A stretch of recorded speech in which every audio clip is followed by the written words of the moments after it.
Alors, bienvenue au plus motivé d'entre vous pour vérifier que j'ai bien ce truc-là, que ça vérifie bien ces équations-là, d'accord? Eh ben, ça va être un plaisir. Oh là là. Allez, c'est parti. Donc on y va. Donc, alors en fait, je vais surtout regarder ces trucs-là, d'accord? Alors je vais faire un par un. Au début, j'ai fait tout en bloc, mais en fait, ça sert à rien. Ok, donc je vais prendre le premier. Alors je vais le mettre là, comme ça.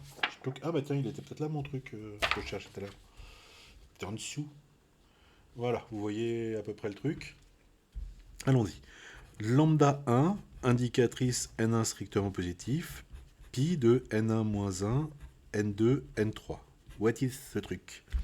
Donc on va dire, bah, supposons que ce soit forme produit.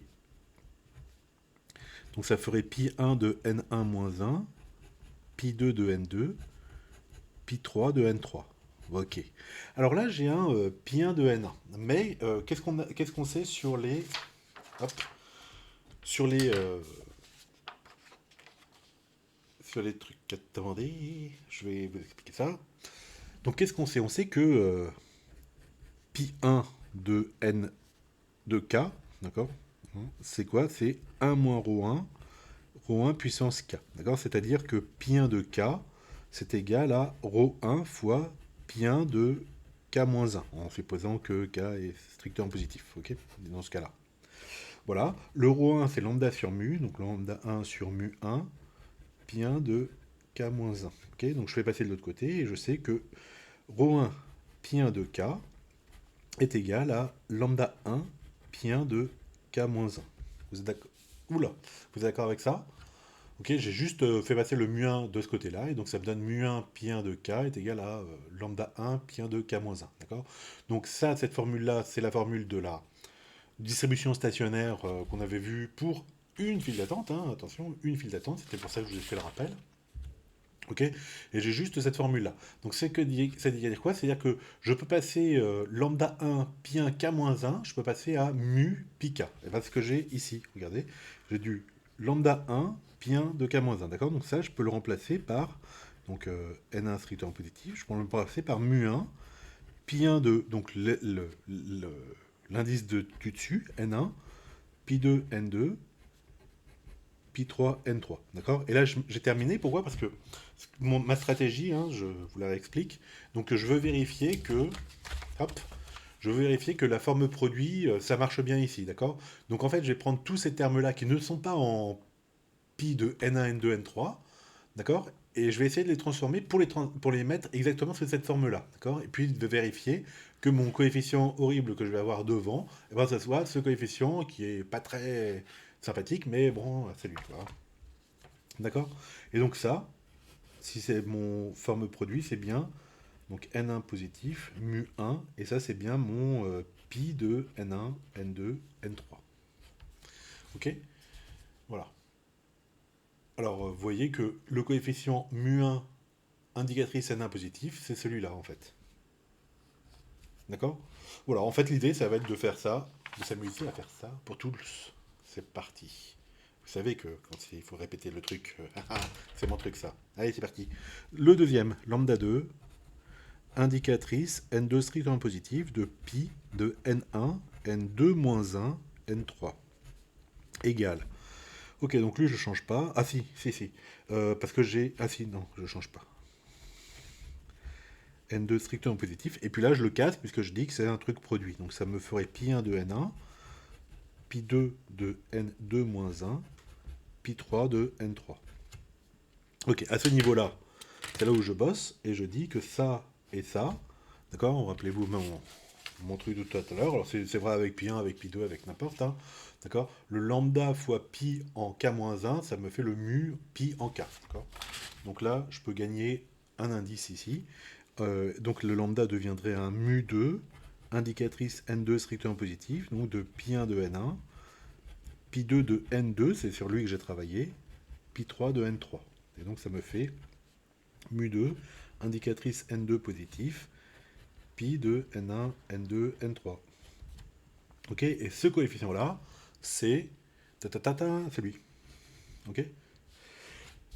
Et on continue. Donc je continue avec ça. Je repasse en noir pour ne pas changer, pour pas troubler tout. Pouf, c'est parti avec ce coefficient-là. Donc indicatrice N3 strictement positif, mu1, pi de N1 plus 1, N2, N3 plus 1. Ok, et là je me demande si je ne me suis pas trompé. J'ai réfléchi.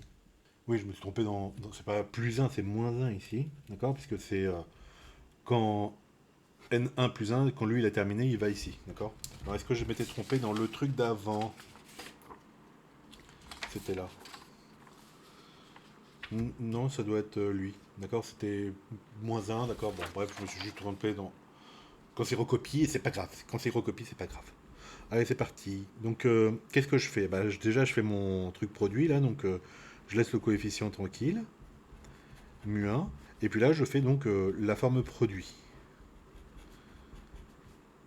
Pi2 de n2, pi3 de n3. Alors, c'est donc pas moins, c'est pas plus 1, c'est moins 1, hein, d'accord?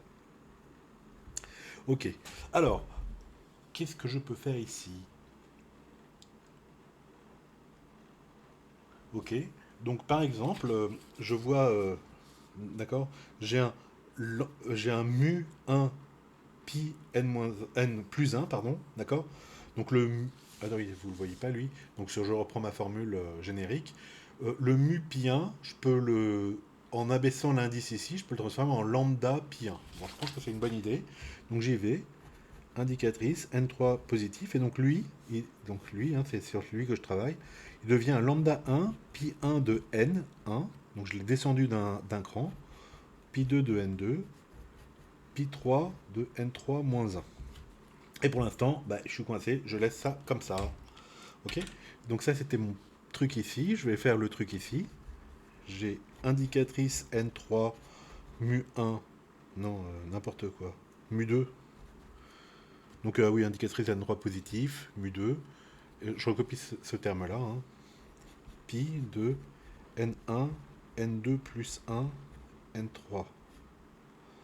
Et là, je suis sûr que je me suis encore trompé parce que ça doit être un N3 moins 1. C'est un N3 moins 1, d'accord? Bon, bah, ceux qui avaient vu la vidéo sans voir le test, ils ont eu plein de fautes. D'accord, c'était un.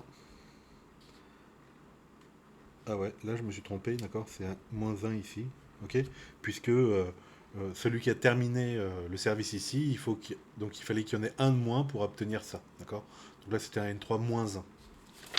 Bon, tant pis. On continue comme ça. Alors, donc je fais. Ah, pardon, ne me voyez pas. Je fais la forme produit, donc ça me donne N3 positif, mu2, pi1 de N1, pi2 de N2 plus 1, pi3 de N3 moins 1. Ok. Alors après, qu'est-ce que je peux faire? Donc là, j'ai un mu fois ça, d'accord? Donc lui et lui, ça peut me transformer en lambda 2, pi1 de N1, lui il bouge pas, et lui, je le descends d'un indice, ça me fait ça, N3 moins 1, ok? Et alors maintenant, j'ai la somme des deux, vous êtes d'accord? Donc j'ai la somme de lui et de lui. Tac, tac, tac, tac. Je vois que c'est le même formule, hein, ok? Donc j'ai, alors si je mets la somme des deux, d'accord? Donc c'est A plus B, ça c'est A, ça c'est B. Donc A plus B, c'est égal à, alors, l'indicatrice de N3 positif est devant. Qu'est-ce que je vais avoir? Je vais avoir lambda 1 plus lambda 2, d'accord? Fois la même chose, pi 1 de N1, que j'ai ici, hein, celui-là et celui-là. Hein. Pi 2 de N2, pi 3 de N3 moins 1. Ok. Et là, c'est bon, puisque ça, en fait, c'est le lambda 3, si on veut. Et donc, quand j'ai le lambda 3, pi 3 moins 1, d'accord, lambda 3, ah oui, non, là, vous ne voyez pas, lambda 3, pi 3 de truc moins 1, d'accord, ça me fait le mu 3, pi 3 de, et donc je gagne un indice ici, d'accord.